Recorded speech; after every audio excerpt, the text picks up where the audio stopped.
Hi, everyone, and welcome to today's 4DMethod 4D user group meeting. Today is May the 12th, 2021. This is meeting number 50. It's a pretty impressive number, at least to me.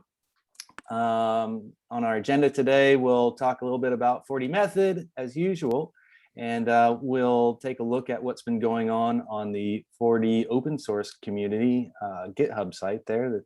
Some great projects have been shared in the past couple months, worthy of mention. We'll get some 4D news from Jim Sobczak. We'll take a look at a few highlights from the 4D blog. They've just Businesses been are pivoting at a faster rate today. Belting out more agile and automated ways of collecting data to make decisions faster. Okay. Accelerate. Gotcha. Somebody's moonlighting their video share. We'll get some we'll take a look at what's been going on in the 4D blog, and then we'll get to our special topic, different ways to access and display 4D data. And we'll have Christophe Flament here to share that with us. That'll be a really neat session. Then we'll have some general questions and answers about the presentation and anything else that we'd like to discuss, and talk about the next meeting on June 30th, 2021. So my name is Brent Raymond. I organize the 4DMethod 4D user group. Our website is 4dmethod.com. You can contact me at 4dmethod@gmail.com. What we're trying to do with 4DMethod is just to bring together a scattered community of people all over the place that use 4D, develop 4D, use 4D applications, 4D web applications. Just if your life is touched by 4D, you should join us and see what's going on with other people like you. We use Zoom to share all the meetings, so you can connect from anywhere in the world.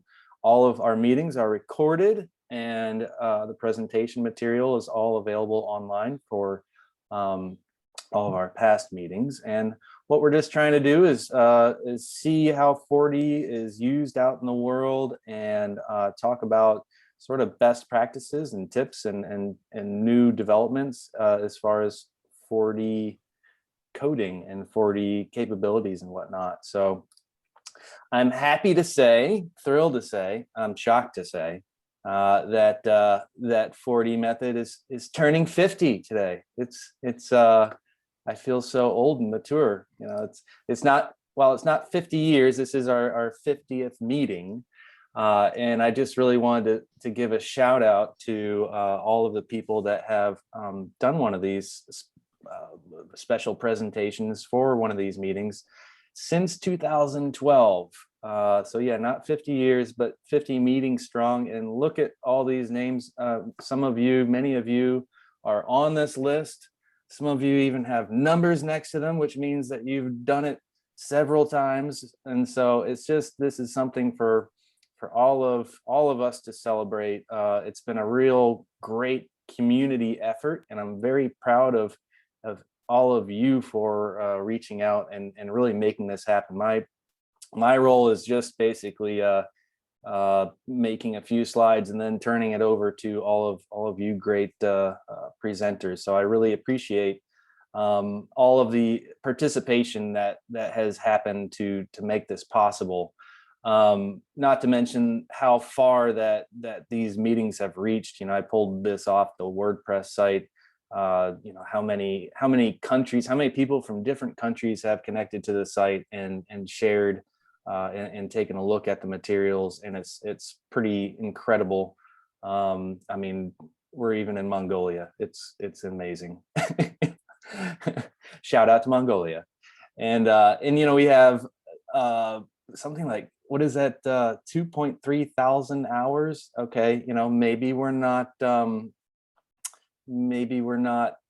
the most popular place. We're not the Kardashians, but we're doing pretty well 4DMethod independent user group site.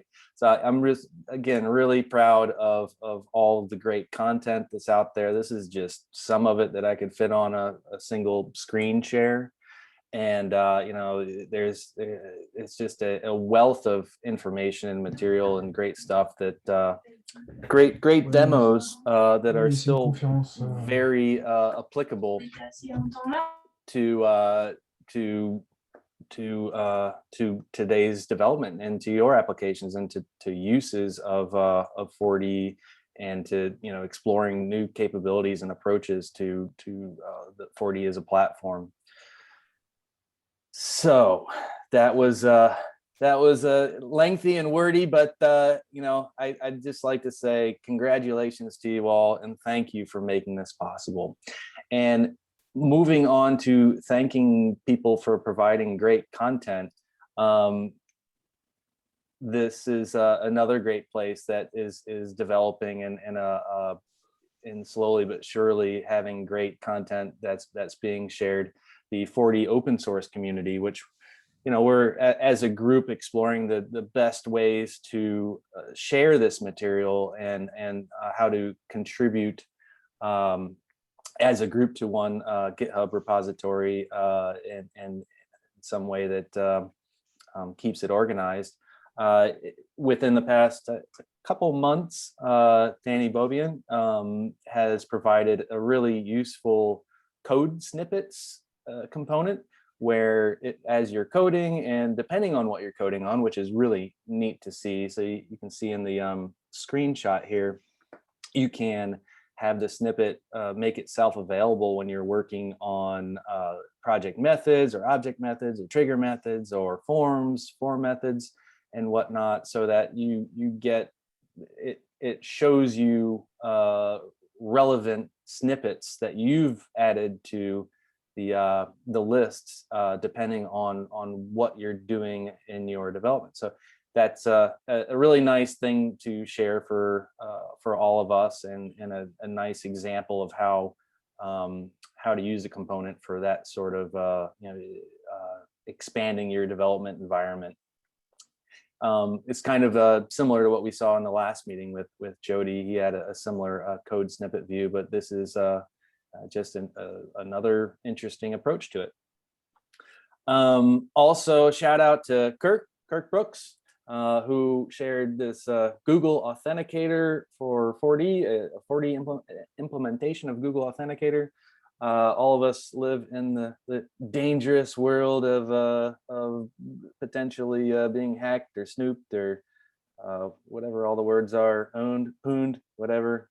And if you haven't integrated your login procedure and authentication procedure with something like Google Authenticator yet, you may find that you will have to sometime in the near future to stay compliant with the industries that you develop for, and to safeguard the important data in your applications.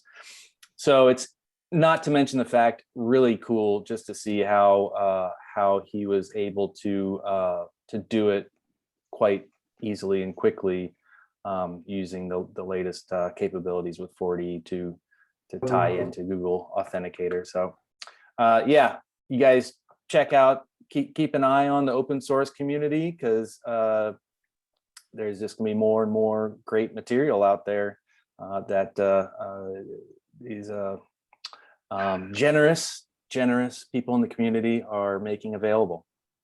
So thanks to you for that. And now I'll pass it over to Jim to talk a little bit about what's been going on with 4D. Okay, thank you, Brent. And it's something that I personally always have. Sorry, I think I muted you, Jim. Sorry. Had some chatty noise out there. can you hear me now? Yes. Okay, great. Thanks, Brent, for turning it over to me for a brief period. Yeah, happy 50th meeting. That's awesome. On behalf of 4D, congratulations and thank you for the important service that you and your colleagues have provided to the 4D community over the years. I know it's not easy. It's fantastic to see that stellar list of names of people who have presented on 4DMethod. Some of the best 4D developers in the world, to be sure, have been on this podcast, or whatever we want to call it. And we have another presentation today from a longtime developer, Christophe Flament, which I'm really looking forward to as well. I'm sure you are. So just a few things I wanted to talk about today. And then at the end, I do have something that's you'll hear first on 4DMethod, and kind of an exciting announcement. Ooh, I like this kind of a sneak peek I know you did. announcements I on just here. kind of held Yeah. it off for this meeting. So we'll see.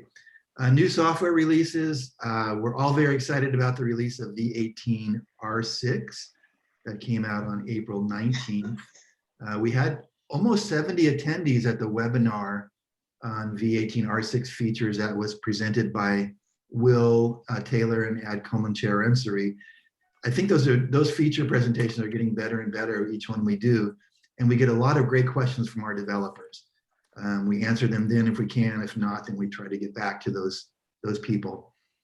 And of course, the beta version of V19 was released for 4D partners on April 21st. It's 6 months earlier than we had planned to release V19 to provide. So we wanted to provide our 4D customers with a Silicon native version of 4D, and that's what we have now. In addition, 80 features and enhancements in all areas of 4D. I've seen a preview of Brent's slides for today, and I don't want to overshadow his work, so I'll leave the synopsis of V19 features up to him. But for 4D developers and their customers, I think this is really one of the most important 4D releases ever from my perspective. And I know many developers and their end users do not follow the R releases. And when they come from V18 and see all the great new features in V19, they will be blown away. So I think most of the people on this call do follow the blogs, the blog posts, so they know what's happening in V18, R5, and R6, but that's not the case for everybody. And I think they're going to be blown away by V19 when it's released. And just a reminder that the beta, as per usual, can be downloaded from the forums at discuss.4d.com for partners. And the release of V19 is still planned for early Q3, probably mid-July. And as we have been doing recently, soon after that release, we'll have another webinar showing some of the great new features in V19. On to training. As discussed in the Digital Summit business presentation, training in the Learning Center are a big focus for us now. Next week on Monday, we'll start another beginner training class, and that's been sold out for several weeks now. We'll have 22 attendees, which is pretty much the max that we can do at the beginner training, because there's a lot of Q&A with our presenter, and we want to make sure that everyone's heard. And so 22 is about the max, and we, as I said, we did sell that out fairly early. 5 new developers will be trained from one organization itself, which is the National Institutes of Health, one of our big government customers, and they're sending a lot of new developers there. And on-demand training, I think the last meeting, the 49th meeting, I mentioned that we did have a soft launch of the on-demand training center. Well, that is now available full-blown in the 4D store at store.4d.com. So you can purchase the materials from the trainings that we started last year and have continued into this year. That includes like JPR's advanced training, Thomas Small sessions on project mode, or whatever. They're all up there, and you can pretty much buy them and play them back when you're ready at your leisure. So take a look at that. It's pretty exciting that we're doing that. We'll continue to put all of the trainings up on the on-demand training site on the store. And my last announcement is what I referred to earlier. So you'll be hearing it first on 4DMethod. We will be doing a digital tour this year.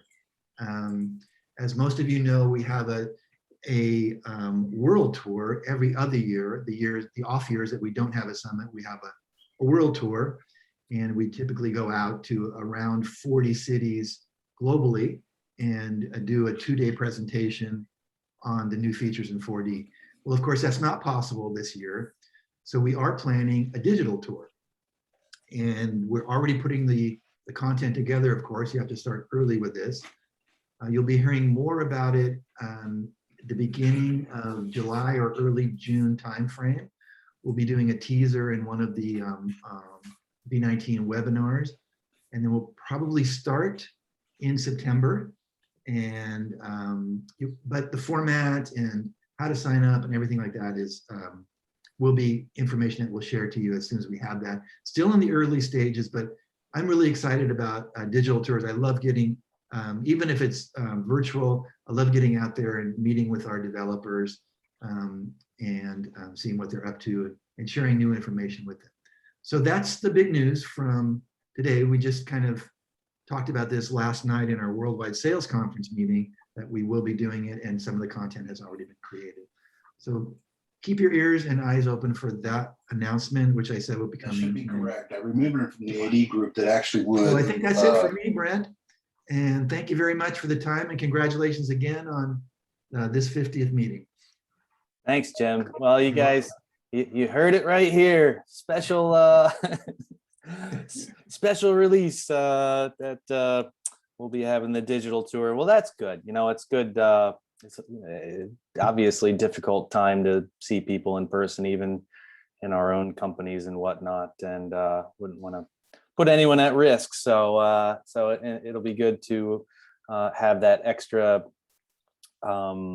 reveal or education, not to mention the online training of how to take advantage of all this just torrent of new features in 19. I mean, the R releases in 18 have just been a parade of really great stuff. And just if it was only that, what's been available in the R releases for some time, it would still be a tremendous jump from 18 to 19. But as you can see in the blog, on the next slide here, that they still have some great new surprises for V19 that they're sharing. Few of them, again, this is not all of them, could possibly, it would take 2 hours to go through all of the actual features of V19 itself. But, you know, I just like to give a little shout out to some of the blog articles that jump out at me. The ability to launch a compile your application by programming. That's a really nice feature to have. I've thought about that in the past, because, you know, it's nice to be able to script some settings in your application before you build, and we have scripts for building how to build your application. But being able to regularly launch a compile or a syntax check through code is a really nice feature, actually. Something that's been somewhat missing. Then there's the easily manage your applications information, again for deployment, like kind of automated deployment purpose. It's just really nice to be able to say on a Mac, so get info or get the properties on a Windows machine of an application, or say a component, which more and more of us are using or are converting our code. Components are a great sort of backdoor way to start to be able to use 4D, the classes in 4D and all the nice new features that are coming out in the 4D language, because you have a component as a project. But I digress. It's nice to be able to see, without naming your component differently, to add information to your component file as far as what the version is and any other notes that you need to share.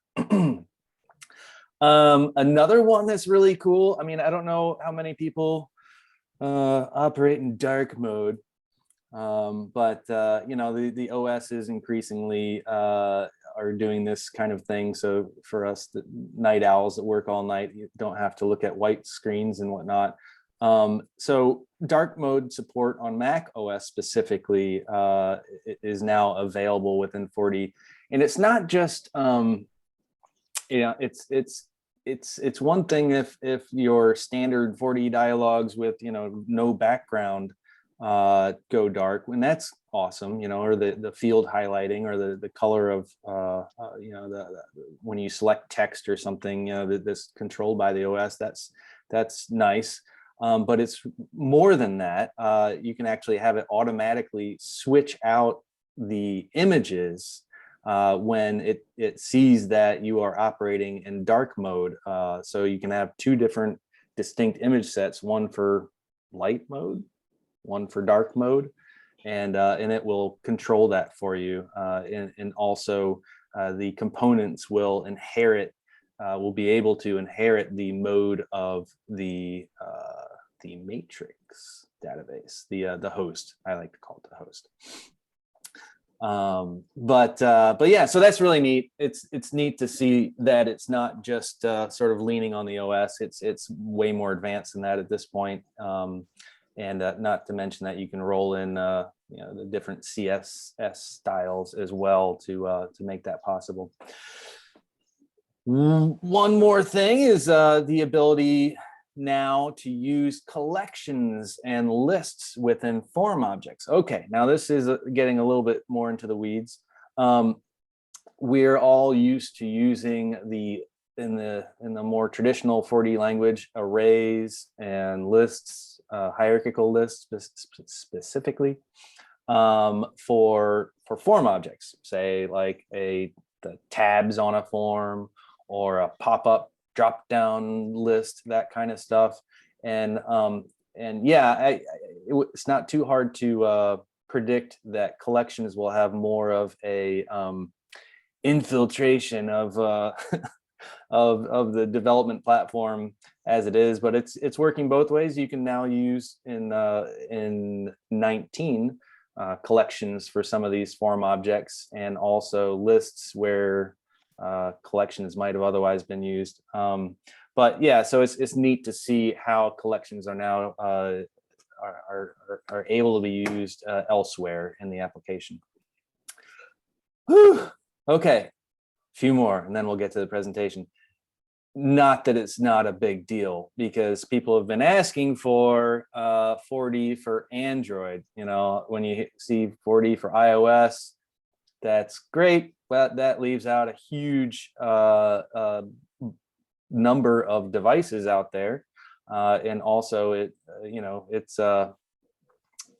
yeah, there's reasons for using iOS or Android, many reasons to use each. And now we have a reason to use Android because we have 4D for Android. The same projects that you may have already started developing for iOS with 4D, now with just a click of a button. Have a great week. We'll see you, Mina. Bye. Thank you. But you'll just be able to click a button and compile it for Android, and immediately be able to deploy to iOS and Android with the same code, which is just awesome. We knew it was coming. Again, 4D is great about covering all their bases with this kind of thing, but now it's actually going to be available with preview in 19. And again, in 19, some of us use 4D tags in sort of external scripts, or you can also keep them in text fields in your data. But many of us have started using the for each syntax for loops. I know I have. It's awfully nice to use. It's nice to not have to need to create an iterator to iterate through a collection of stuff. And now you can do it in 4D tags using process 4D tags, which is an actually really flexible way to add functionality to an application that isn't written directly into the code, or for your dynamic web pages that you're serving. Then also for 4D for iOS, this is really great stuff. Again, on a long march towards a fully capable deployment on these mobile devices. You can go fully offline. Now that's, I think, to some extent, you could go offline, but you didn't have this specific feature where as you're changing data in the application, 4D for iOS sort of works in a replication or a sync with your 4D server. It pulls down data and replicates that, makes sure that all the records are up to date on your mobile device for whatever tables that you've made available to it. But now you can actually make changes on those. It'll queue them up in a sort of a task list. And then once you come back online or find Wi-Fi again, it will in order of actions that were taken with the data, it will go through the tasks. I'm sure it's more complicated than that, and I would love to see a more in-depth presentation with the new capabilities of 4D for iOS and 4D for Android. And I'm sure we will on here soon. So so that's really neat. It's something that I know that here at the museum might be a really cool thing, because we don't always have Wi-Fi everywhere we go in the deep dark basements of of our historic building. So it's good to be able to do things like when you're not connected to Wi-Fi. And finally, as Jim mentioned, one of the biggest aspects and one of the reasons why they're releasing 4D v19 6 months early is the ability to compile your application on a Mac for using the new M1 and M whatever that the next chips are going to be called, assuming they go in numeric order and not by cat names. That you can compile specifically for the new Apple chips, and the performance that everyone is reporting on the new Apple chips is awesome. And nonetheless, with 4D as well, they reported some of these numbers from a MacBook Air, which I believe you can only now get with the M1 new from Apple. So yeah, so this is great. It's great that they're able to move quickly to be native on Apple Silicon, Mac Silicon, whatever, on the M1 chips. Anyways, and that they are very performative. Okay, so onward to our special presentation, as I mentioned, number 50, which is so cool.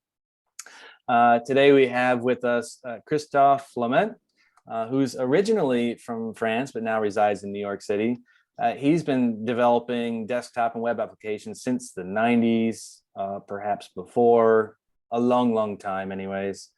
He has a deep knowledge of 4D, and he's been working with it since its earliest releases.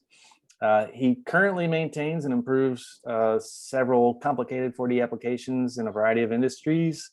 Namely, some of the big ones are Kino Lorber, a major films distributor, Harlem Spirituals in the travel industry, and Rent Direct New York City's no broker fee apartments rentals place system.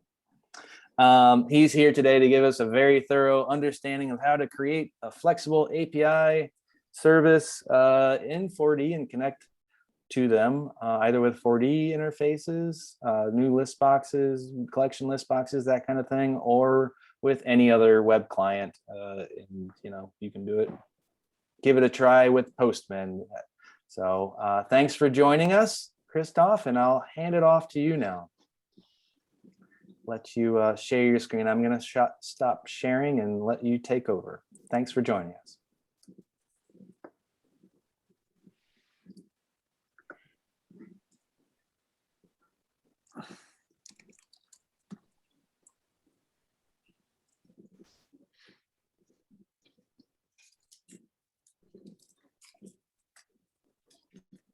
We can see your screen now, so that's good.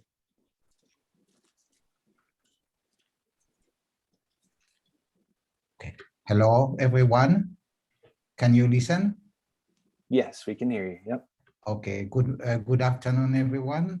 So my name is Christophe. I'm working in New York. I've been working with 4D for many years, and I will try to do a nice presentation on this 50th birthday, 50. So we will be talking about how to access 4D via mostly HTTP requests and how to provide information coming from 4D using a collection and object. And I also will be showing some of my technique. Everything is V18R6, and I hope you will like what I'm about to present. So first, who I am. After we will talk about code technique. Eventually, I have a demo. So I will show you the demo. And let's start with who I am. So been working here in New York for the programmer for a very, very long time. And been also working with web application. I'm mostly using Laravel framework, some Vue.js. You have to be able to do a little of everything nowadays. And been in New York 25 years. And my website is Ponga Consulting. And the reason why I'm showing my website, you have here the slide that I'm presenting right now. So you can go, and it's a PDF version of the slide. So you can follow me, download it later. Most of the stuff are in this PDF version of what I'm showing you. Now, I'm a programmer from a very, very long time, and I can prove it because I have the book that I used to use in 1989. And when I start programming, I start learning how to program a method using the organigram. I don't know if someone has used it before, but that was on version 2, or maybe version 3 or version 4. Obviously, it's not anymore in 4D. Maybe I should ask for a feature request. So this is how long I've been programming 4D. So you have to adapt yourself. So all the new user of 4D, please be patient with us olders. We are learning every day. Okay, so I have the code for you at this link in my GitHub. It's a code about what I'm about to present. There is like 5 or 6 different methods that you can eventually copy later to your own application. This is not a full application. It's just some few code, and it's a 4D project. So you can download it here. You can download, and it has a bunch of stuff. So, and it's just few methods. It's not a real application. And also, as I mentioned, you have the PDF of this presentation. So what are we talking about? There was 4D V7 example, which I downloaded at some point and I really like. So I decided to adapt it for version 18R6, move it to project mode, and eventually I implement different technique that I use. And I've been preparing this demo using this example. So let's go to the example so you can see. So I have here a version 17, and it's called library. You can download it from the website. And let's open, and so you can see what it used to be in version 17. So he asks you, obviously, I don't have a data, so I create a new data. And at some point, he asks you, would you like to import some sample data? It's part of the code. And this is what he does. He has a user, a student and books, and there is a relation between the student and the book, and you can eventually edit, and there is a nice interface. I really like this interface, and also you can search here. If I type, he basically updates everything. So I took this example and I make it my own. and I decide that I will get the data not directly from the 4D database, but from HTTP request. And there is a purpose for that, and I will explain. So we move to the new version, which is a version 18 this time. So this is a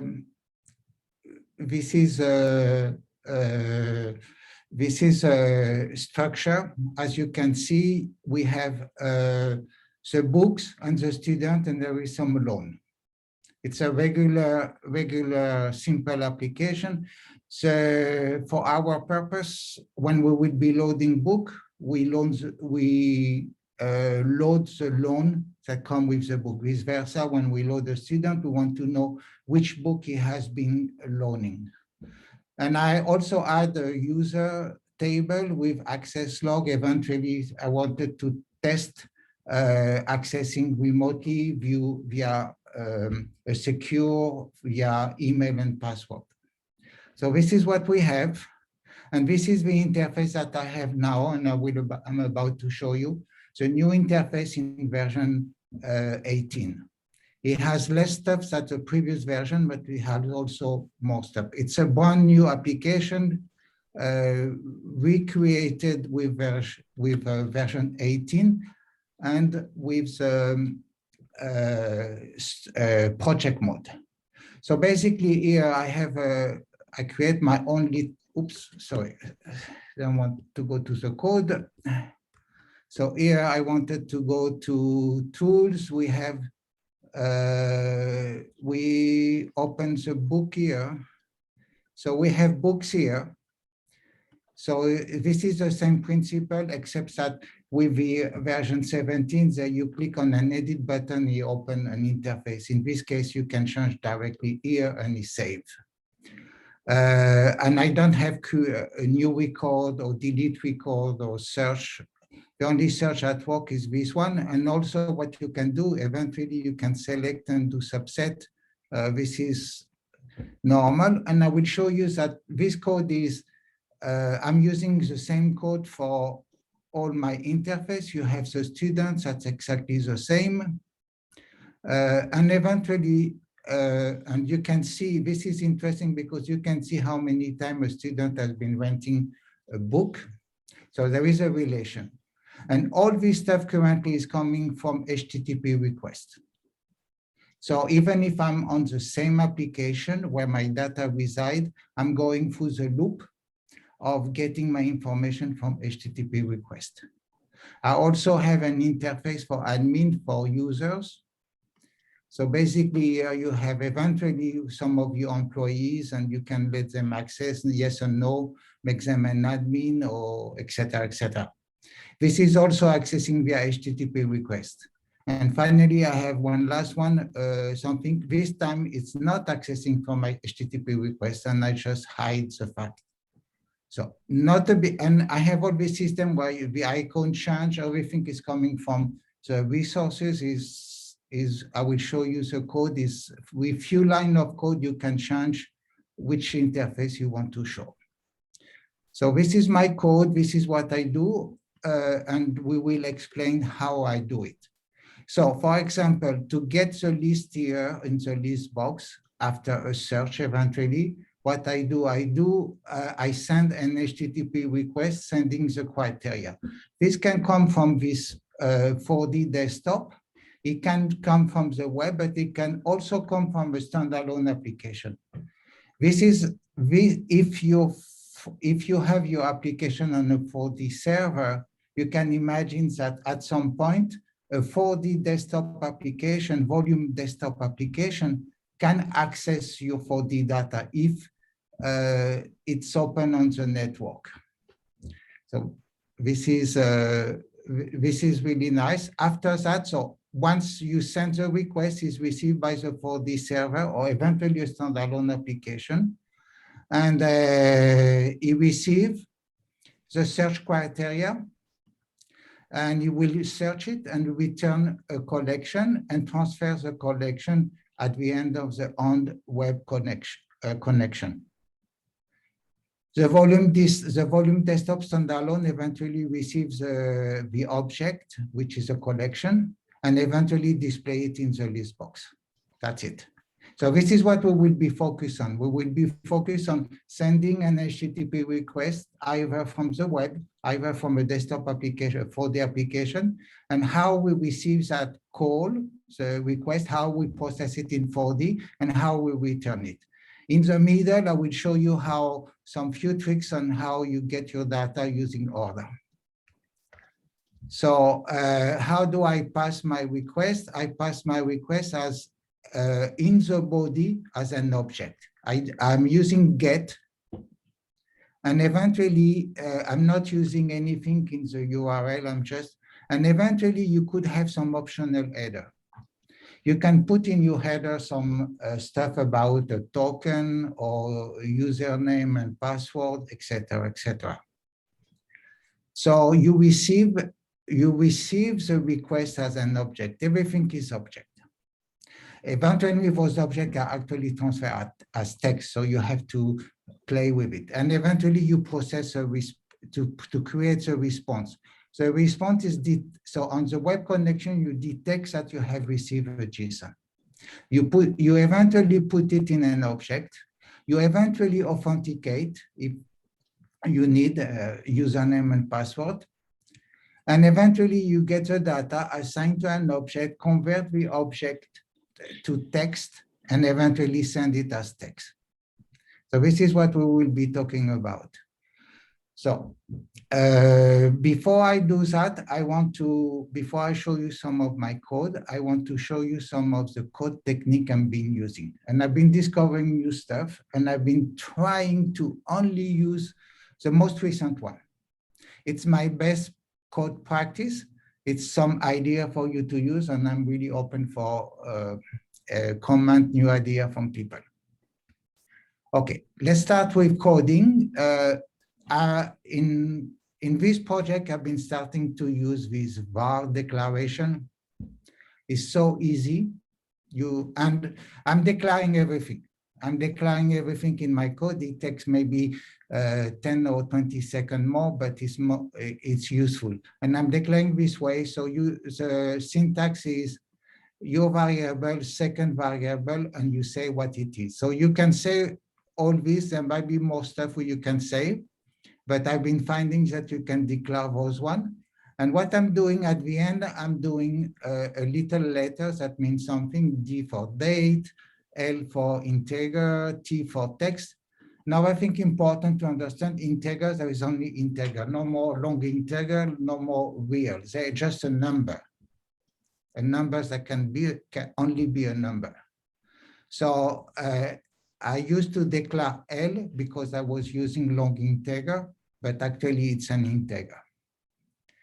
Another thing that I'm doing is you can use this new declaration for the data store, entity selection, or entity itself. And there is a tech note about it. So if you click, you will see the tech note. I'm not looking to my account, but you will see there is a tech note. So you can, on the PDFs, you should be able to click on this link, and it will lead you to the either tech note, either tips, either documentation from 4D. Everything is there. Another thing that I'm doing, I'm using camel case. 4D is also using camel case in most of their example now. Everyone in the web seems to be using camel case, so I'm using it. First letter always lowercase, and after it's camel uppercase for E at the start of each word. Same thing when I'm sending a name, I say load record, so it starts with a lowercase L and record R capital. So this is my technique. It's been working. Now, something very, very important, and I find it very useful. This is this declare as a first line of a method. This is very, very important. You have to put it as a first line of a method. You can obviously put it with the slash or anti-slash when you have to put different parameters. And the way it works, you say declare, and eventually you put whatever parameter, and eventually you can assign $0, which is the last one. So for example, in this case here, I have payload as parameter number 1 and result as parameter as $0. So nice thing of this, not only declare, but he also assign. You don't have to say this local variable is $0 or whatever. You don't have to do it. Again, it's just a declaration. So if you have an object, it will be null. If you have a text, it will be empty. So unless you, for example, in this case of payload, if I have a $1, eventually I'm passing something, so I don't have to initialize it. Okay, another thing here, I'm starting using this command thing where you can put several lines. You just have slash a star and star slash, and you put whatever inside. Can be useful if you have some codes that you want to comment. It's interesting.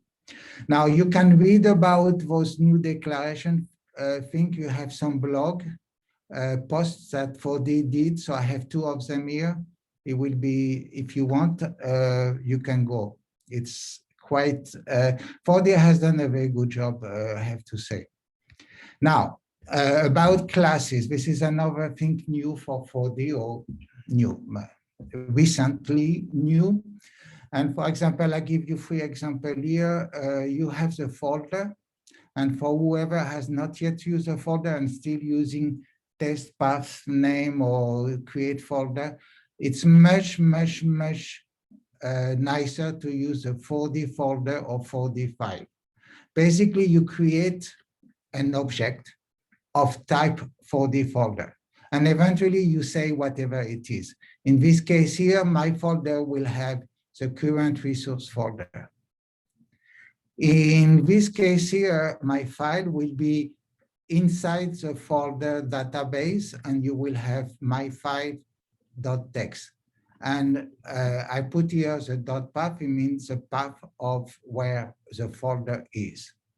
Another thing important to understand, there is 2 ways of finding the path. There is a POSIX way and the normal way, which is the computer, either Windows or Mac. I've been starting to use POSIX everywhere because it works for either Windows or Mac.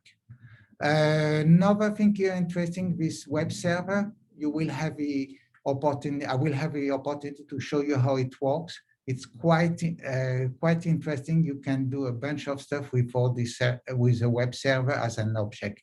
You can start, stop, get information, etc. This is a list of the different classes that 4D has. I've been using SMTP transporter. This is really, I'm using the IMAP. So I like it. I've been playing with the crypto. I like it also. I have to say I haven't played with document, etc. So it's very impressive what 4D is trying to do with trying to be OOP, object-oriented programming. I'm starting to forget or to not use anymore the old stuff. So let me show you a technique of declaring. I'm using this technique everywhere now. I'm passing to my method only one object, one parameter, which is an object. I'm not passing any more parameter 1, parameter 2, only one. And I'm returning only one, an object. Since inside the object, you can put whatever you want, forget about it, one, and I don't even have to declare the payload object equal or $1 is assigned to payload object. No, it's done automatically by putting this line of code. So as I say before, those objects are undefined. They haven't been initialized. So you have to say new object. For example, my result, I always start by creating the object. And eventually, if you haven't passed object number one, if you haven't passed parameter one, because it could be that you don't pass it, I create it. I say new object. So I know for sure I will have a result as an object. I will have payload as an object. Another nice things, if you declare something like I'm doing here with a variable task, just declare it. And after, the nice thing here, you can say payload.task, even if it doesn't exist. Even if it doesn't exist in your payload object, it will return empty, it will return nothing, but it will be a text. This, by declaring and after using it, avoids the if statement if object defined. So, for example, we have the tags here say hello. So basically, I'm saying variable name. I'm looking if there is a name here. It could be that they never send a name in the payload, or maybe they never had an object number, a parameter number one. But since this has been declared here, I have my payload. So eventually, I can say migrating, which is I returning to migrating, and I say hello, whoever. And that's it. How I do that? Also another thing, you can write your different element of your object by saying new object, and eventually I put my two objects. You say the task is to say hello. The person to who we are saying hello is John, and that's it. So this is basically my way of declaring. I say my method, new object, anti-slash, and after the different task, there's a different element of my object. And eventually when I return here, I say return, and I got my greetings. I will say these 3 lines here works every time. And I will suggest that for new method, you tend to only have a payload as an object and return $0 as an object. It's much easier. Okay, another code technique. When I start using order, about 2 or 3 years ago, I was coding all my table and field by their name. But actually, you're not obliged to do that. And if the name change, it was always a nightmare. You have to change all your code. So basically what you can do, you can say, for example, your table name. You have a table name and you say book. So you get it via table name from 4D. Same thing about field. I have a name for title field, name for author field. So basically here, you're getting the name of the table, name of the field. And this data store query, you say data store bracket table name. It's much easier. You been losing some time by not doing at the beginning, but by doing this notation, you're basically saving time the next time you change the name of your table or the name of your field. For example, here we are getting the field of we are getting the author of, so we're querying Emma, we're querying in the title, any books that have this title. And eventually I get here, I get an, if it's not $0, if it's the length of what I'm returning is not 0, if we have found something, because we could not have found something. And I'm looking for the first one, if in case I found several, and I'm looking for the author of the first one. So this is my entity here, and I'm looking for the field which is this one. So you can see here, I found out of 353 books, I found 1. And eventually my entity is this one. And eventually the author is actually the title. This should have been here. I made a mistake at some point. This was the same as title, but now it will have returned here the author, which is James Austin. Very very easy to use this notation. Going to another technique, which is a storage thing. And this is kind of recent that I've been starting using it. I was still using the interprocess variable, and since I'm not compatible with the new when you want to use your math, it's not modern. So anyway, what now I'm doing on my when I initialize on my own startup, I initialize shared data. So I'm using, I say use storage. It's a way you have to do, you have a use, you will start using it. And eventually we stop using, it had to be obviously short. And if it has never been declared, I will declare as a new share object. Both objects are a little different. There is share object and share collection. So this, they have to be shared. If they're not shared, they cannot be put here. So at this point, I have a shared data and I can put whatever I want. So I'm saying here that I will be using it.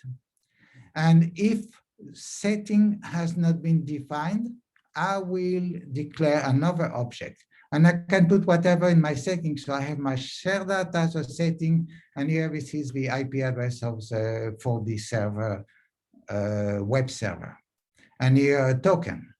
And eventually for the current user, for example, if I haven't defined the current user, I will again create a new object. And now inside, I have another object. It contains the user itself, because I have also, is it log or not log, etc. You can do whatever you want. So nice thing about those object was the stuff in storage. You don't have to say use storage when you want to read. You just say storage, share data, and whatever, or storage, my share data, whatever. Very, very easy to use. So, no more interprocess variable in my new project. Okay, some things that I recently discovered, say it's never been using it before, but it's so useful. We all used to this form event, and now they have form event code, which is a number of the form event either on load, either on click, etc. But actually, that do not define correctly the form event. If you use form event here, form event is an object. And the nice thing about this object that it can have different stuff inside. One of the stuff is the name of the object that has been touched. Another one is a description. And recently, 4D are starting to put more stuff. For example, if you click on a header on a list box, it will tell you which is a row, which is a column. It tells you a lot of stuff inside the list box. So when you are doing a very complicated code to know which row, which column has been used, you don't need to do that anymore. You just ask for this object. Something important that I'm doing here, I'm looking is inside this form object, inside my object, do I have object name? If I do not have it, I put it empty, blank. Same with description. The reason is that not for every event, the name will be shown, will be there. But I might need to use it in some of my code. I will explain in a few. For example, if you do the onload, you don't have object name because nothing has been clicked, nothing has been changed. So I'm basically assigning object name as empty. So how you work, for example, if you have a form event code, the code itself is on click. You can see which button has been clicked. So here, every button I start with input underscore, boom, I do something. Close button, same thing. So button show all, you do something. Object name. It's so easy. So I don't need to name anymore my button. I don't care. I'm sorry. I don't need to name as a variable my button. My button has a name. Obviously, it's called button show all, but it's not anymore button show all underscore L like an integer or long integer, not anymore.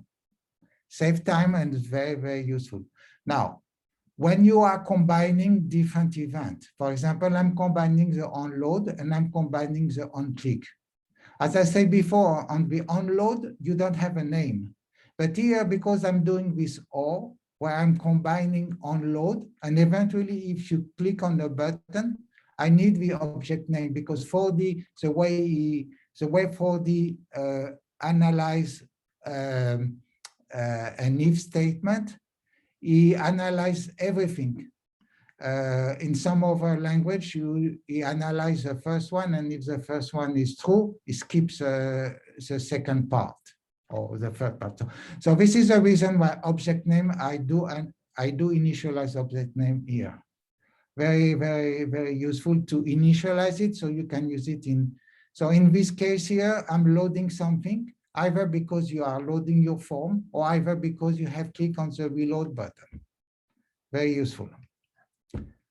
So let me show you here something also I've been struggling and suddenly using form this form event object solved my problem. We have here this search picker.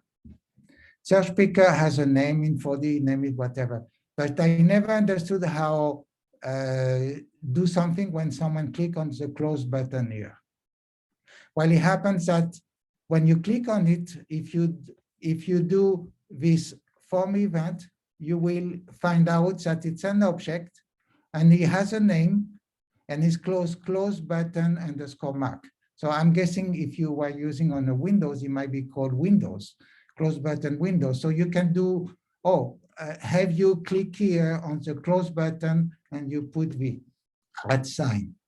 This is very, very useful. Same on the list box, when I said before, you click on the list box and you have the column you click, you have the list box is safe, you have the row where you were. So useful.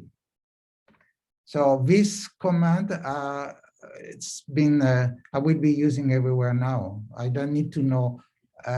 Before what I was doing some code inside the button itself, or I always had problem when you were, for example, you had a field, there was a checkbox.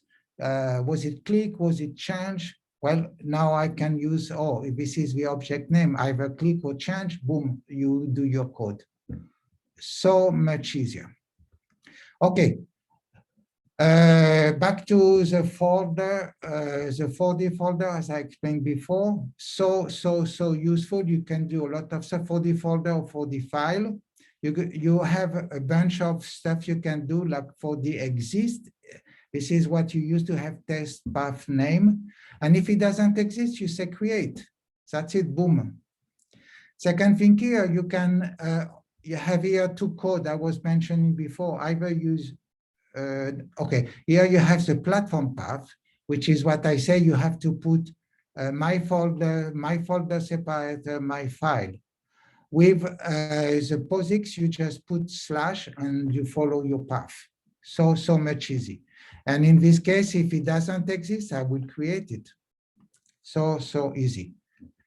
Now, let's go to the server I discover, and it's so useful. You can start a web server at any time very easily and put it whatever parameter. So basically how it works, you declare as an object, just declaration, and eventually here you have the web server. I'm saying the one from the server database because I think you can have the web server locally if it's a client, or you can have it an host if you're using a component. So basically you're checking, is it running? And if it's not running, you're checking, can you make it run if you have the license? There's something for the, if you're listening, this doesn't work for the web license. There is another number you should use. So eventually here I have my settings that I will put in my web server. So I'm saying which HTTP port, with default homepage, where is the root folder, etc., etc. So I'm have here an object. And eventually this object here, you eventually start it. And 4D now return, so you can return stuff about, oh, it didn't start, here's a reason, etc., etc. Once it has been started, so is it running? Do you want to stop it? You just say your object, the one you have got here, and you say, I want to stop it. That's it. Plus, you can get a bunch of information. You can get a list of the different 4D server. If you had eventually one 4D server running on the web, on a web server running on 4D server, a web server running on your own client or component, you can do a lot of stuff. You can count, okay, how many are running right now, etc. And you can get an info here. Web-get server info, you get a lot of stuff. Very, very, very nice. Okay, another thing also you can do with 4D, not that I will be using a lot, that you create a documentation, and some other people have done presentations about it. I just say, just click on, go to, instead where you can view your method, instead of preview, go to documentation, and you can create. And basically, 4D create for you a blurb that you can replace by whatever you want. And I have it here. I create only one small one here. It's not that I will be useful for myself because I'm the only programmer on my in my company, but eventually if I share code, I will eventually put some note this way. So this is a markdown language. So you have to know a little how to, it's not very difficult to understand how it works. Like here you put eventually you put number sign twice, offer, and it will become bold, etc., etc. Okay, so now that we have seen some of the techniques that I've been using, I want to go back to the demo and I want to show you some of the code.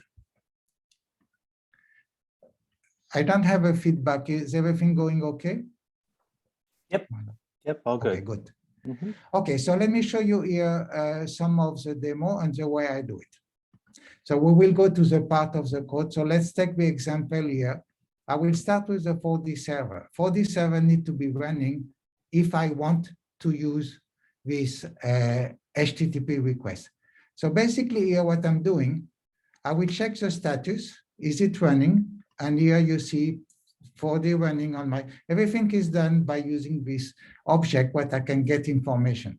And eventually you just copy a bunch of information to the clipboard.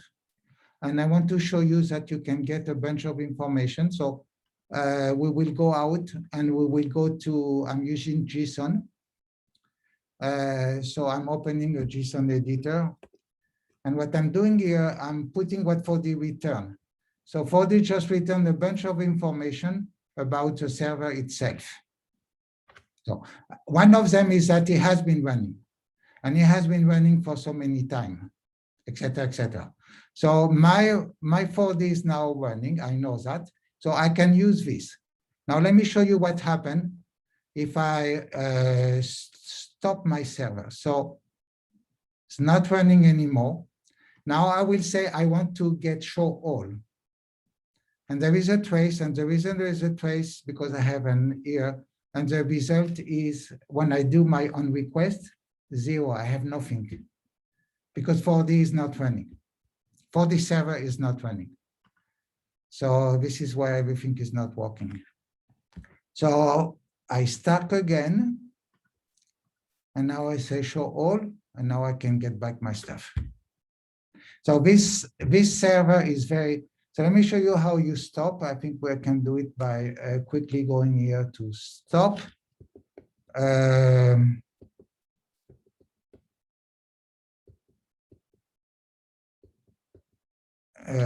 So you could eventually ask to stop if you were on a remote mode. You can say, "Oh, stop it on the 4D server itself, not on your own computer, or not on you." And eventually, here I'm getting all my information. And eventually, I had too much stuff. And eventually, here he gets a list, gets a server, and eventually, because I say stop, is it running? Yes. Do I need to stop it? I'm stopping right now. Boom, it has been stopped. Stop. So I start it again. Now let me show you how you do this code quickly before we go inside. So let's go to our code.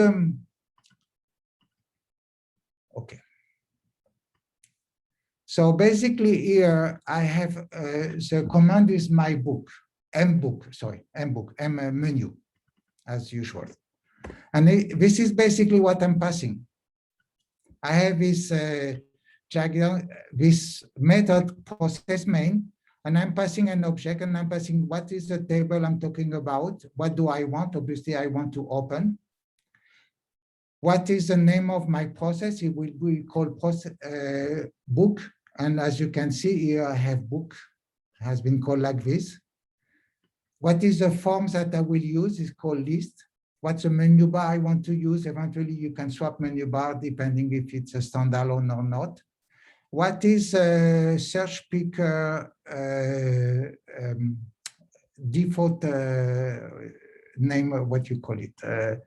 This. So basically, you can change it just by passing it.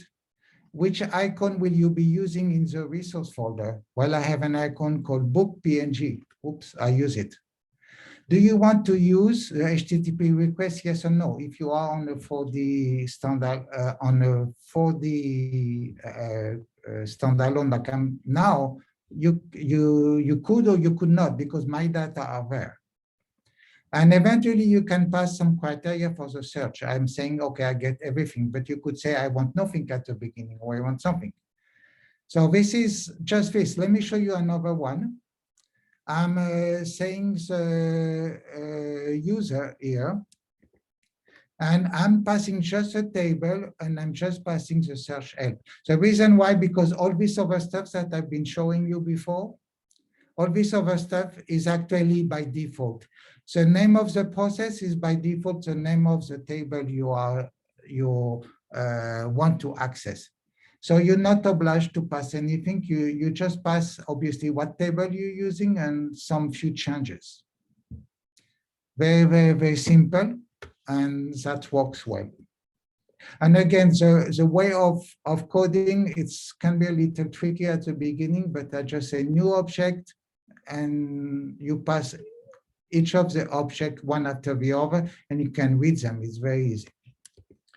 Okay. So my process here, basically what I'm doing,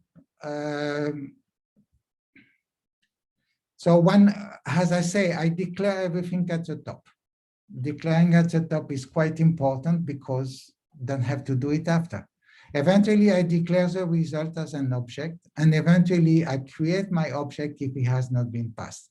And eventually here, I'm assigning a default task if I have not passed any task. So I was, for example, we were opening your user, I never pass a task. But since I say open, I can use it and pass a task. And eventually I need a table ID because I cannot work without table ID. Have you say which table ID it will be? So it will be an integer. And if it's defined, I will know which one it is. And eventually you open, eventually you launch, eventually you init. So regular stuff. And eventually you close. That's it. So this is the way it works. And let me show you one last thing here is about this interface here. In this interface, we can eventually get here the picture of the guy. This is a picture field in 4D. Now, the problem with the picture field, I found out that it doesn't transfer correctly when we're using HTTP request.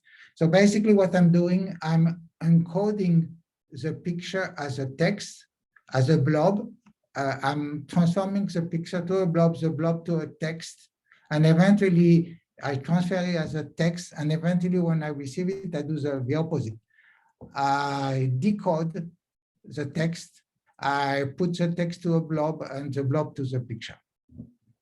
Another thing also important and interesting to understand here, that you have a relation here with, you have a relation of here we are looking at different books that a student will have loaned. Well, we don't have too many. Okay, here we have one. So this book has been loaned to this student at some point. So eventually I have a relation, and like every relation, it has a name. So basically you are passing the loans of your book as a collection. And you passing that everything as an object. So this is what I'm about to show you. So let's go back to the PDF. So you saw, let's talk about the workflow. So you search a record based on either all or eventually only whatever you type here. You load it to a collection and you display via a list box. Another thing that I do here, when you click, you get the information. Okay. So that was what I just showed you about the user. Okay, so now let's look at the 4D form, how it works. My code here is in GitHub. If you go here, you will have a copy of the code. Okay, so we go here, we've seen here that I define the object name, and eventually I have unload.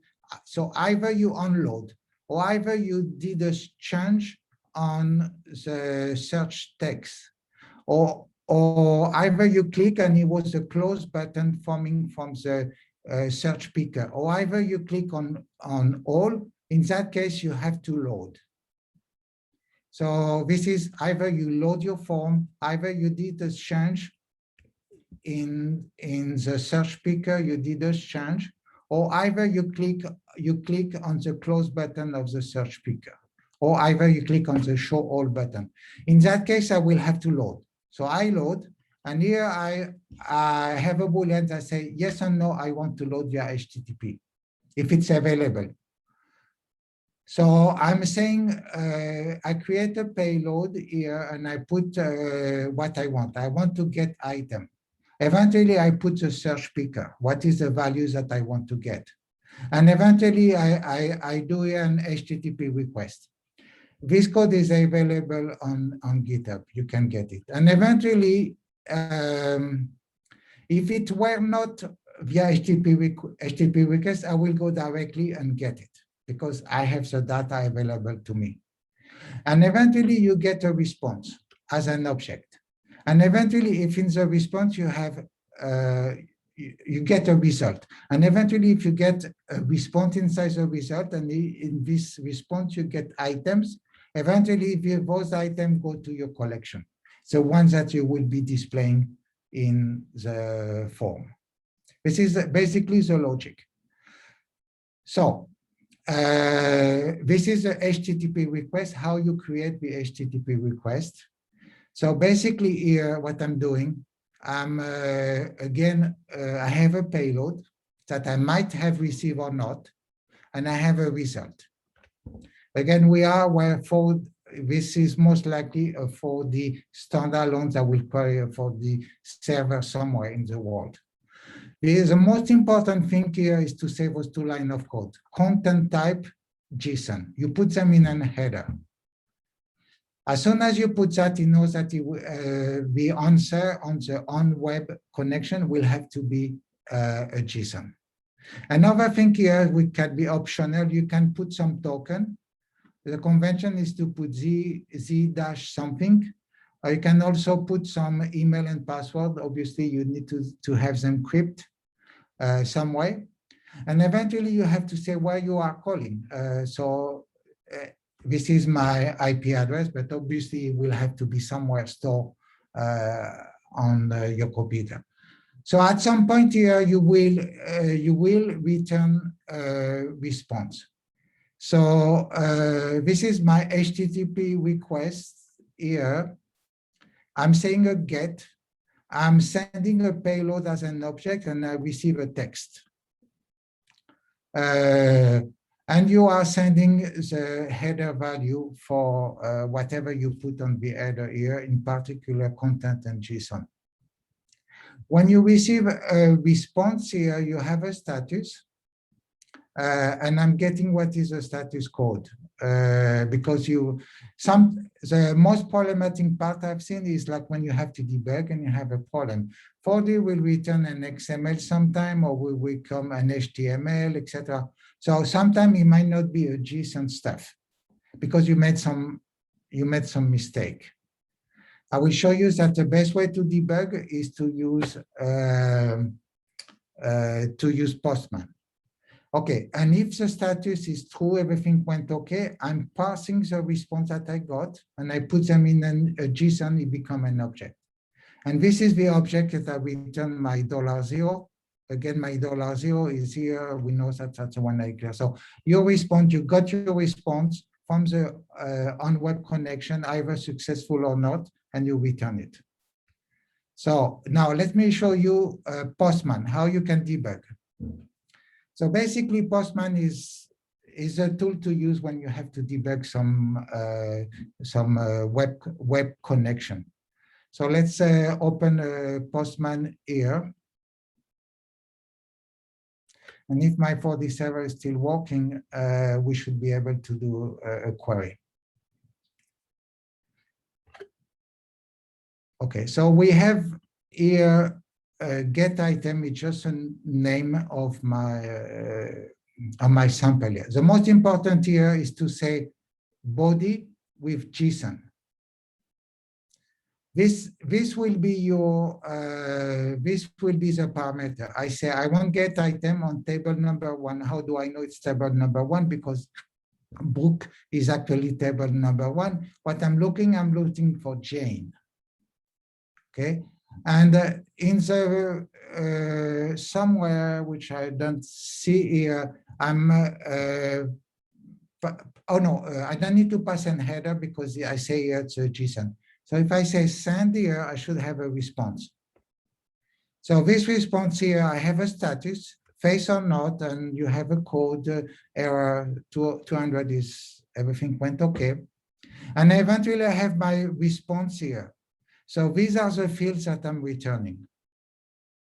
And eventually here, these are my items.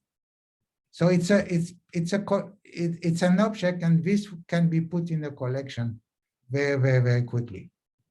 So now if I go back to 4D here, and if I say that I want to stop my web server, it has been stopped by going back to my Postman I sent, and I get nothing. They could not even get connected. So I'm putting back my server, and now I will do some crazy stuff. I'm going to my I will go to design mode to my on-web connection here, and I will make a mistake somewhere. Just at the beginning, I will make a mistake here. I will say var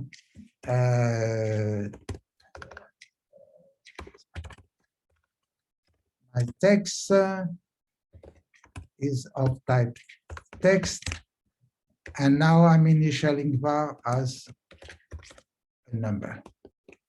So I'm doing a mistake, and best way to test here, for the return the XML here. If you were trying to debug with 4D itself, this is a total nightmare. So this is at least is a nice thing. You can read nicely what had happened. There was an error on web connection. So this is the best way. Postman is really. There is a tech note about how to use Postman, so I will show you. Okay, let's go back. There is a blog and a tech tip. You click here, blog, we will go to the 4D blog about Postman. There's tech tip here. So please read, it's very useful. Now, you can also call via PHP. So basically what I'm doing here, I have a PHP application using the framework Laravel. So let's open it. Actually, we can just go to the web. And I'm looking here for my books. This is coming from the database. And again, I like to prove by stopping my web server. And again, I'm trying to get it. It go nowhere, could not find it. So I'm start again, and I will show you how I do it. And especially if I put here one search, I have one, if I put Jane, and I have Jane Austen with 5 books, plus here I have Jane Henry, which is from Charlotte Bronte. So how you do this kind of thing coming from the web? You obviously need a web. So if I open here my web environment, I'm using Visual Code Studio. So you have this HTTP request, and you eventually have show books here. And basically what you do a search with item on table number 1 with the search values that you have initialized at the beginning. And eventually you get something, eventually it's books, you put them in the books, your response here, you make them a collection, and eventually you show your result, you show it in, this is a concept of MVC, so you will show them in a view. In this case, a view will be here, and I have my books here, and there is a loop like in 4D. So basically I have my table here, I have my header, and for each books as a book, books plural as a book, you eventually get the title, the author, and the purchase date. This is syntax using what's called Blade. So let me summarize here. I have somewhere in my environment file, I have the hardcoded HTTP, so I can change it. I'm doing HTTP search. This is a method somewhere.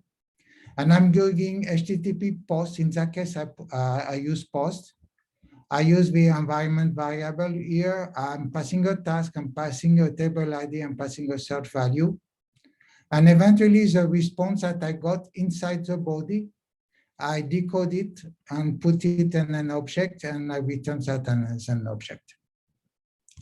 So you can do your search. You can access 4D either via the web, via PHP application, whatever, or you can access it also via Postman, etc. Before we do to the on-web connection, I want to show you something nice. We have here, we have seen the code in 4D. What I'm about to do, I want to compile it. And the reason, well, actually, it has been already, I will compile it here. So it's just been compiled. And I want to build an application. And here I'm building an application, build compile structure. And I put here my unlimited desktop license. So at this point, I can build a new application. It's a standalone application with a license inside. And the reason why I'm about to do that is to show you that you can have a 4D server or eventually a 4D single user somewhere, and you can query the way we have done just doing. That means you can have as many 4D accessing the web server. Okay, so basically I go back here. We have in here, we have something called final library demo here. So I will take it out just to make sure you show it's nothing. Final application here, I will take out everything. And I create my live demo here. So it's copying what 4D just created for me. Should be standalone, don't need 4D, you can give it to someone, obviously. And now I open it. It will ask me to create a data, which will always be empty. So at this point here, create the data. It will always be empty, and I will put it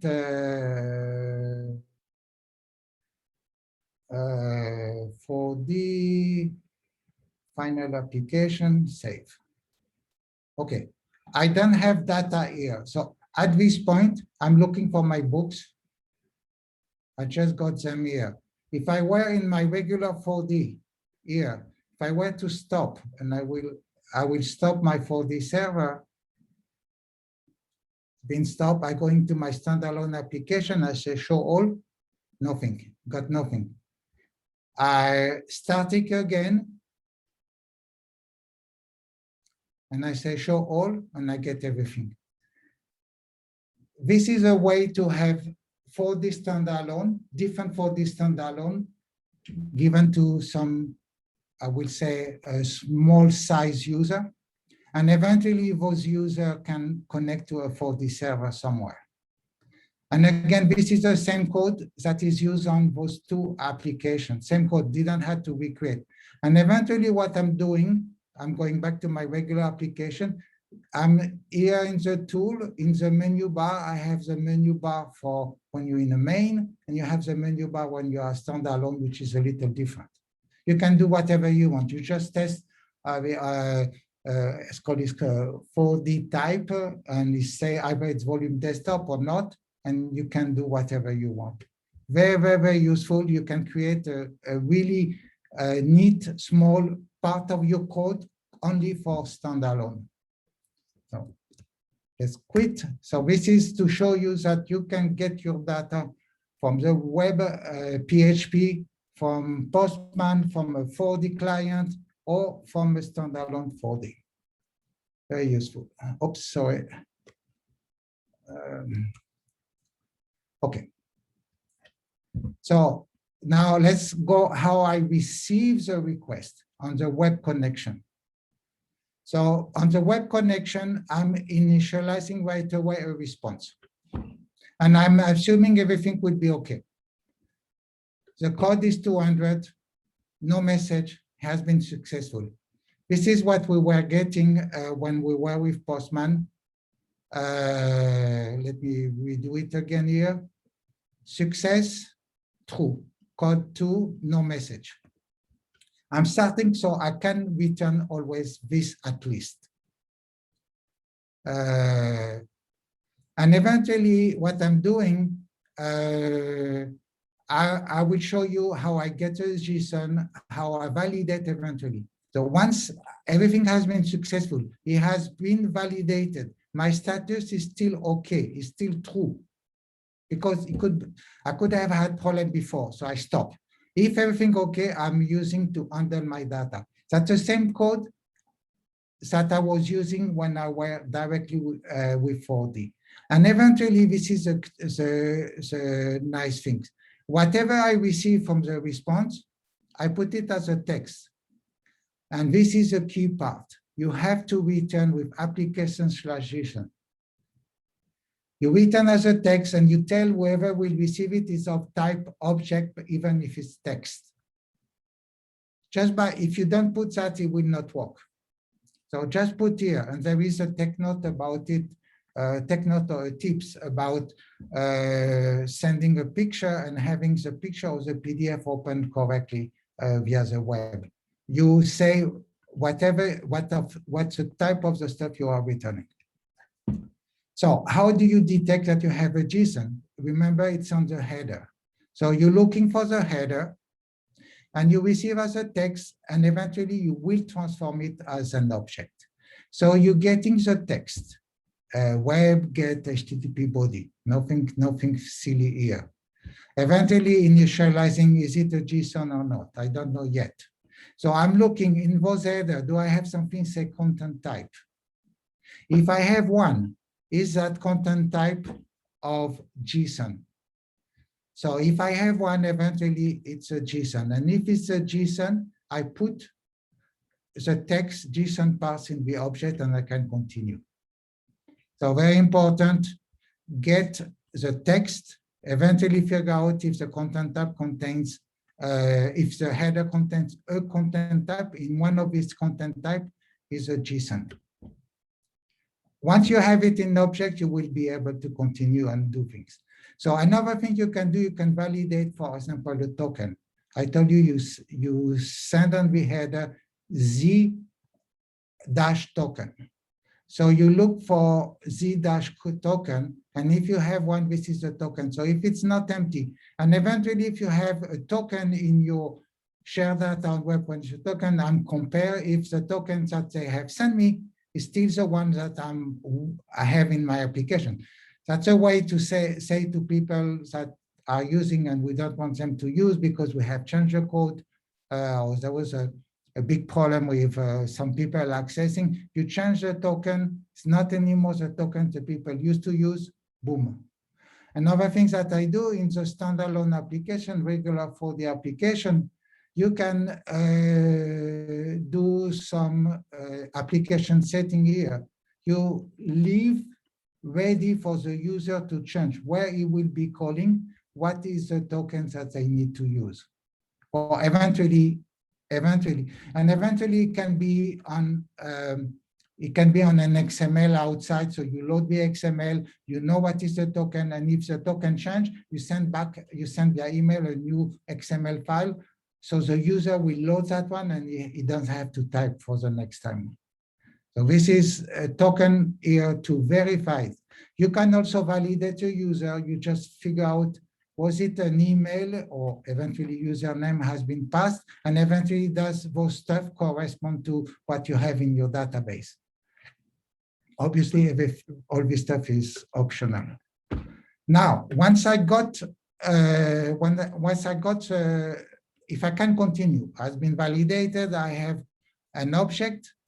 So eventually I will continue on under the data. We will see it in a few minutes. Imagine the response is okay. I got my stuff. I got actually a list of items. Eventually I put a date here, which is a timestamp. This is the one you see here, timestamp. So I'm putting a timestamp here and eventually I return. And this is, as I say, a very important application JSON web set text. So this is basically the way it works. On web connection, you detect that you have a JSON, you put it in an object, you process whatever you have received, which is probably the criteria for the search, and eventually you return an object. You put it as a text, but you specify that it had to be read as a JSON. So let's see how we handle the data. Let's do the query. So imagine I want to search for Jane here. So I have the search picker value at Jane. So my payload here is new object, search picker value is Jane. So I'm getting here what I'm searching for. It's in the payload, is a search picker value, is this one is called Jane. I'm looking here, I'm searching within books, but obviously, as you've seen, you pass this information as a parameter. And eventually you initialize here a collection. So, you initialize here, very important. What I'm about to do here is, what are we searching on? We are searching on title, offer. Two fields. I'm not searching on purchase date, I'm not searching, so two fields. This is a collection of field name. So it's basically each one is a text. And if I have a value, so I'm start. If I have no value to search, well, I want everything. So you just say, and I'm using here table name. Remember, you don't need this bracket thing. This is so useful. So table name here and bracket here. You can use it. Now, if I have a value, I will search for it. So I'm creating a formula to search. And this is why actually what I'm about to show you doesn't work this way, but I will explain why. So I'm doing a for each. So I have a collection here. These are the name of my field. Each one is a text. So I usually declare what is inside here. So I know, because sometimes it can be an object, a collection of objects. In this case, it's just a collection of field name. And I'm adding to my formula all. So I'm saying either this or this, and I'm saying here is equal to search picker value. Now, and I'm doing contains with @ sign. The only problem with this, and I figure out late in the preparations, that because I'm using some quote here, if the field name, the search value has a quote, everything doesn't work. So basically what I'm doing now, I'm creating entity selection, and I'm using the entity selection.or, which is I'm concatenating different entity selection. So eventually here I'm querying with the formula. So query formula table name, and I got here my entity selection. But again, because when you search with a query formula, it doesn't work when you have a quote. I have changed my code, and if you go to my GitHub project, you will see that I have replaced this by a new code. So this is the way I do query. Now, how do I return my collection? And this is why it's very, very, very, very useful. What I'm about to do, I'm about to use two collections. Remember here, I have an entity selection. You're not sending entity selection, you're sending a collection that will be eventually put in text before you send it back. So you have to put your selection to a collection. So basically, you are basically telling him, I'm about to send you title, offer, and purchase date. And you have this information here. This is the stuff that I'm saying here. I'm saying title, offer, and purchase date. So I'm here saying these are my fields that I need to return, and I'm put them in a collection the same way I just did before in a field name. And so the result here, field name collection, I'm putting in my result so I know it will be passed back to whoever queries something. I'm telling him, I'm adding here the ID also. Because I want an ID number. When I click on the record on the row, I need to know which one I'm talking about. And this is where here I'm creating a field to collection text.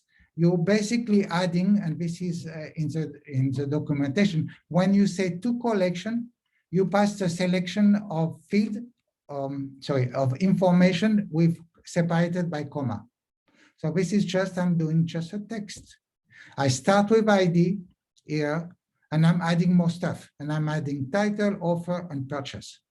And I'm saying to collection. So I'm not passing in my list box everything from my table. I'm not all the field. I'm just passing the fields that I want. So at any point in time, this can be changed. And you can have a hook somewhere that where you change. Very, very useful. So this is fantastic. This to collection, I love it.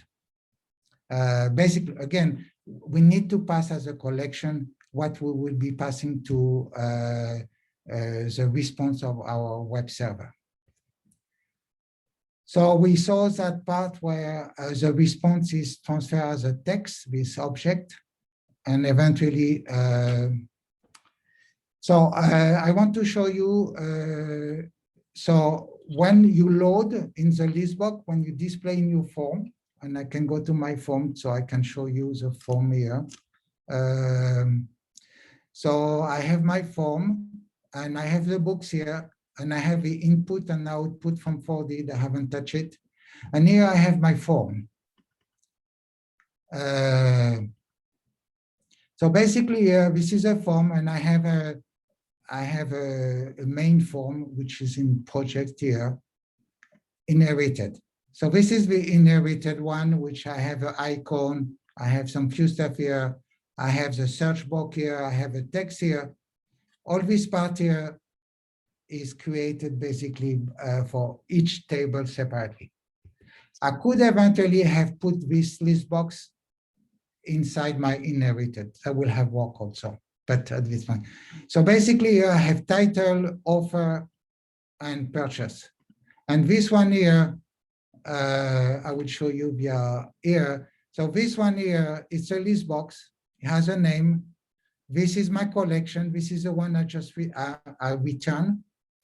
And eventually, another things that I like to use, the data source here, you say,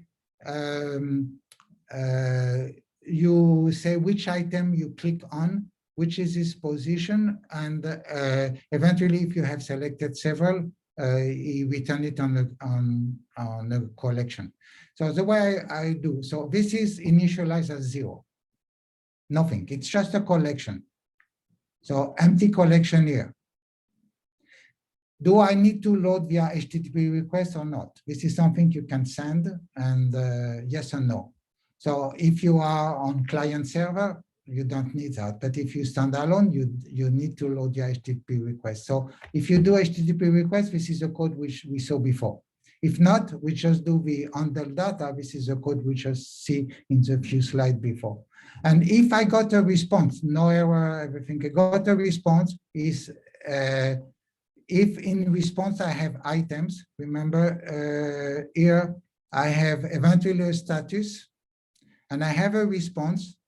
I know what are the field but I have also my item. So I need a response, and I need it. Obviously you can do whatever you want, but it seems that people put everything in response or in data, response, whatever, and I put everything in items, boom, items.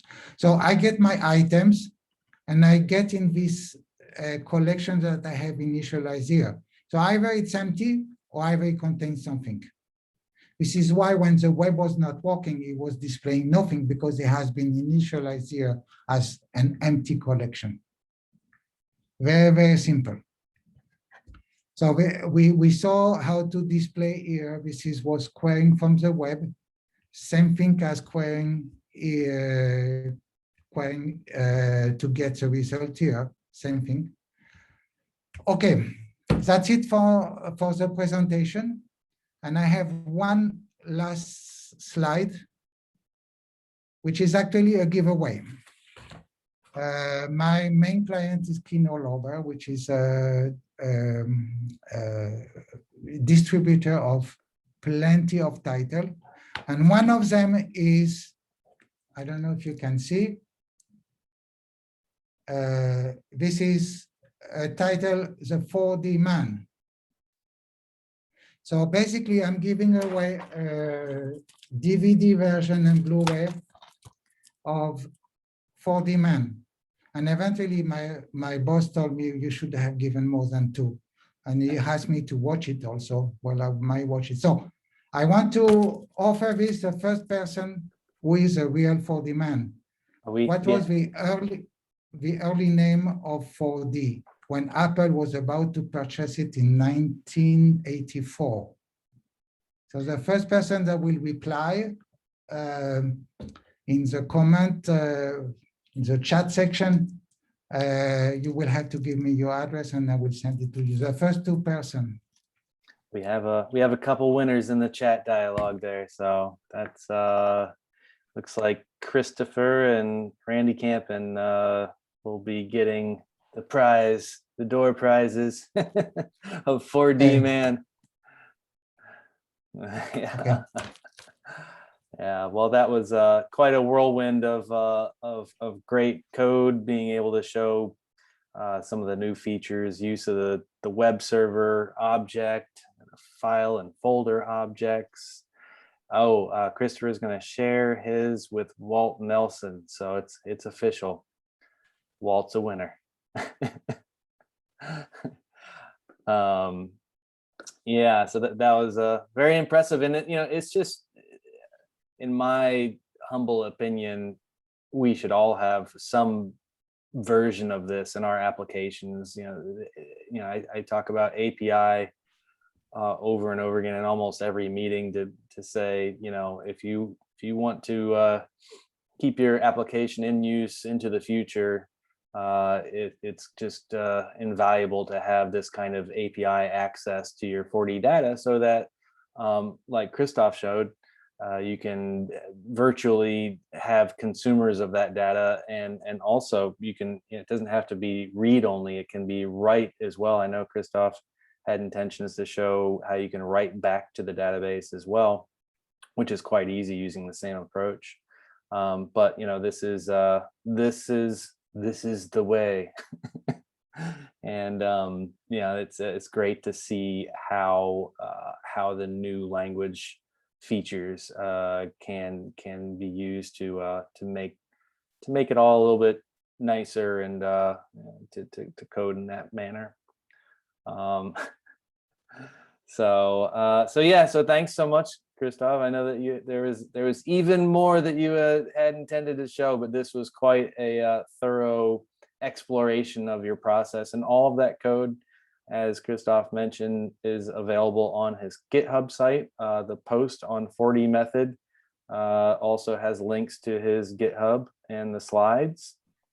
And like they're saying in the chat, learn some new tricks here. It's always good to see how these new language capabilities can be used. If there's any questions, please feel free to unmute and ask questions now, or reach out directly to Christophe. I'm going to take back the screen recording, or the share screen now, and bring it back to my presentation.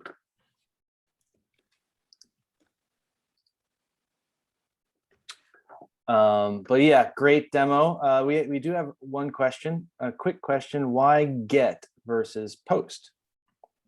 Well, it's a question I'm asking myself also. So I've been using what I understand post is when you can pass a for. Get, basically, with get you used in the past, you used to put everything like after the domain name / or question mark and your different search variable. But you can use it as a get, but basically with a postman, you use it as a post. It could be post or get, doesn't matter. At least via HTTP request in 4D, I could have used post, same thing.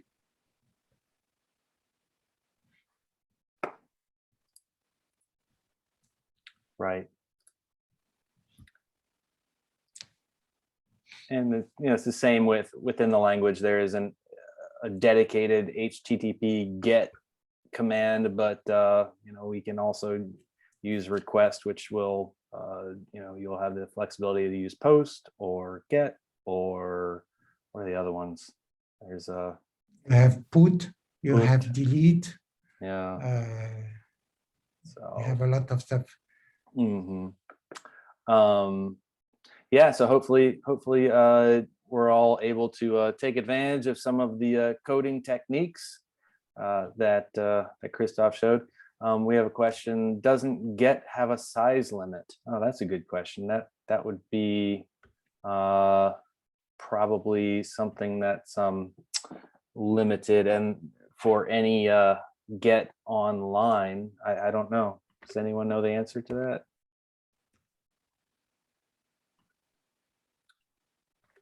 A get versus a post? I don't know.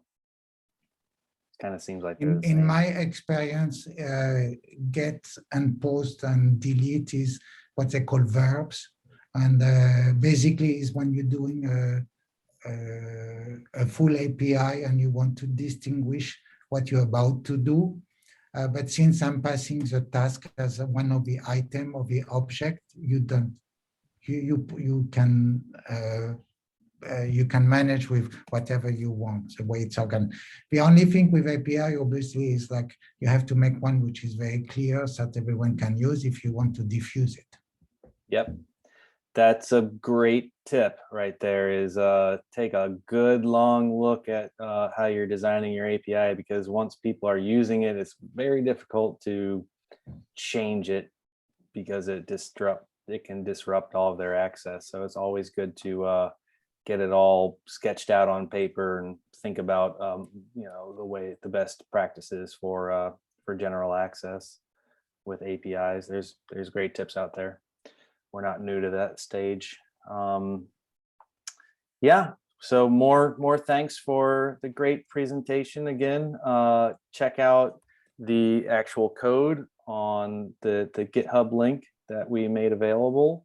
The slides are all available as well on GitHub or through, basically through GitHub, but there's a link in the 4DMethod post. Thanks for all of your hard work putting this together, Christophe. Again, you guys are the ones that make this happen.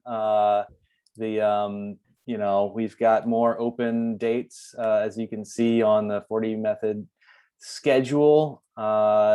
Next meetings are June 30th and August 18th. Of course, if you need to bump those dates a little bit around and make it work for yourself, definitely reach out and we can be a little flexible. And but there's just lots of people out there doing very interesting things and a lot of skill, obviously, in our community, and as Christophe just showed today. So thanks Christophe again, and thank you to 4D at large for supporting this group over all the past 50 meetings and hopefully 50 more. So we'll see you all next time, and thanks especially to our supporters on Patreon. This all takes a lot of time, as you can imagine, to thanks Randy, to organize and put together, but it's a labor of love, and especially nice when we get supporters via Patreon. So all right, well, thanks, and we'll see you next time. Hope to see you next time. Great to see you each meeting. And here's to a lot more of them. Thank you, and thanks for your well wishes in the chat. All right, we'll see you later.